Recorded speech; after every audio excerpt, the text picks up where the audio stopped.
Chapter 12. Grade 8th. How Nature Works in Harmony. Part 2. Question 11. What is a food web? Answer. A food web is a network of many interconnected food chains. It shows different feeding relationships in an ecosystem. It helps maintain ecological balance. If one food chain is affected, the food web can still function.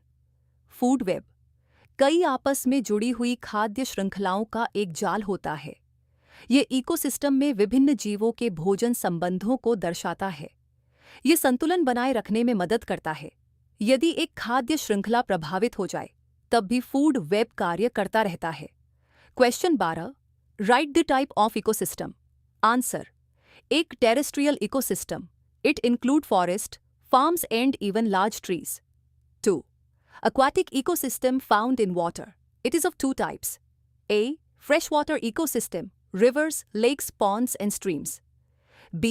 Marine ecosystem, oceans and seas. 3. Artificial ecosystem, human-made ecosystems such as gardens, farms, aquariums and crop fields.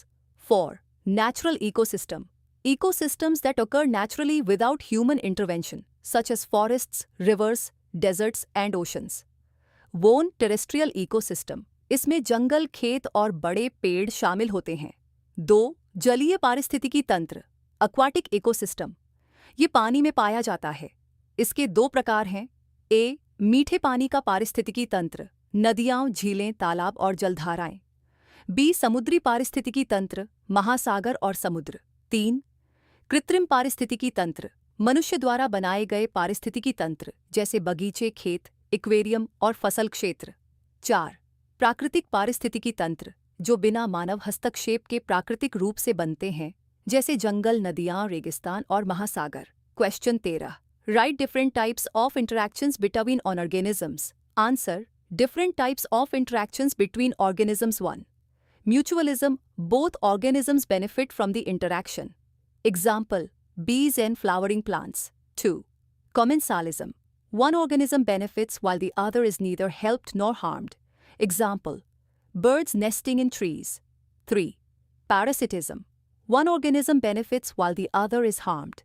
Example, tapeworm living in the human intestine. 4. Predation. One organism, predator, hunts and eats another organism, prey. Example, a lion hunting a deer. जीवों के बीच विभिन्न प्रकार की अंतःक्रियाएं. 1. Mutualism. दोनों जीवों को लाभ होता है. उदाहरण, मधुमक्खी और फूल वाले पौधे. 2. कमेंसलिज्म. एक जीव को लाभ होता है जबकि दूसरे को न लाभ होता है और न हानि. उदाहरण, पेड़ों पर पक्षियों का घोंसला बनाना. 3. पैरासिटिज्म. एक जीव को लाभ होता है जबकि दूसरे को हानि होती है. उदाहरण, मनुष्य की आंत में रहने वाला टेपवर्म. 4. प्रीडेशन. एक जीव, शिकारी, दूसरे जीव, शिकार का शिकार करके उसे खा जाता है. उदाहरण, शेर का हिरण का शिकार करना. Question 14. How can we protect nature. Answer. We can protect nature by planting more trees and reducing pollution. We should save water and electricity. Recycling and reducing waste also help. Everyone should follow eco friendly practices. हम अधिक पेड़ लगाकर और प्रदूषण कम करके प्रकृति की रक्षा कर सकते हैं. हमें पानी और बिजली की बचत करनी चाहिए. रिसाइकलिंग और कचरा कम करना भी सहायक है. सभी को पर्यावरण अनुकूल आदतें अपनानी चाहिए. Question 15. Why is clean air important? Answer. Clean air is essential for the survival of all living organisms. It provides oxygen for respiration. Polluted air causes diseases and harms the environment. Therefore, air pollution should be controlled. स्वच्छ वायु सभी जीवों के जीवन के लिए आवश्यक है. ये श्वसन के लिए ऑक्सीजन प्रदान करती है. प्रदूषित वायु बीमारियां फैलाती है और पर्यावरण को नुकसान पहुंचाती है. इसलिए वायु प्रदूषण को नियंत्रित करना चाहिए. Question 16. What happens if one organism disappears from a food chain? Answer. The disappearance of one organism affects other organisms in the food chain. Some animals may lose their food source. Others may increase in number. This disturbs the balance of the ecosystem. यदि खाद्य श्रृंखला से कोई एक जीव समाप्त हो जाए, तो इसका प्रभाव अन्य जीवों पर पड़ता है. कुछ जीवों का भोजन समाप्त हो सकता है, जबकि कुछ की संख्या बढ़ सकती है. इससे पारिस्थितिकी तंत्र का संतुलन बिगड़ जाता है। Question 17। Why are forests called the lungs of the earth? Answer. Forests are called the lungs of the earth because they produce oxygen. They absorb carbon dioxide from the atmosphere. They help regulate climate and support biodiversity. They are essential for life. जंगलों को पृथ्वी के फेफड़े कहा जाता है क्योंकि वे oxygen उत्पन्न करते हैं। वे वातावरण से कार्बन डाइऑक्साइड को अवशोषित करते हैं। वे जलवायु को संतुलित रखते हैं और बायोडाइवर्सिटी का संरक्षण करते हैं। वे जीवन के लिए अत्यंत आवश्यक हैं। Question 18। Why is water important for living organisms?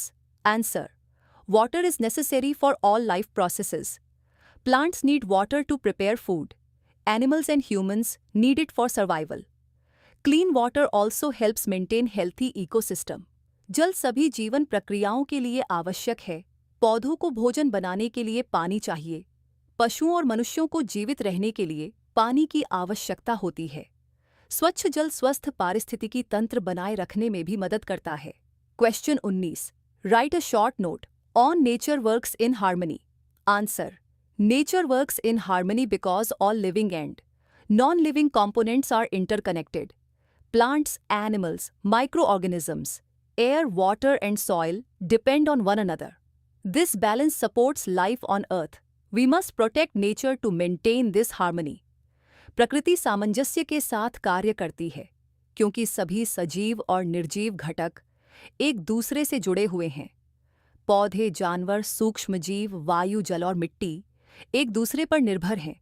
यही संतुलन पृथ्वी पर जीवन को बनाए रखता है। इस सामंजस्य को बनाए रखने के लिए हमें प्रकृति की रक्षा करनी चाहिए। Question 20। Why are decomposers called nature's recyclers? Answer. Decomposers break down dead plants and animals into simple substances. These nutrients return to the soil. Plants use them for growth. This process keeps the environment clean and fertile. Decomposers मृत पौधों और जानवरों को सरल पदार्थों में बदल देते हैं। ये पोषक तत्व मिट्टी में वापस मिल जाते हैं। पौधे इनका उपयोग अपनी वृद्धि के लिए करते हैं। ये प्रक्रिया पर्यावरण को स्वच्छ और उपजाऊ बनाए रखती है। Question 21। How do humans disturb nature's harmony? Answer. Humans disturb nature by cutting forests, polluting air and water, and overusing natural resources. These activities destroy habitats. They reduce biodiversity and upset ecological balance.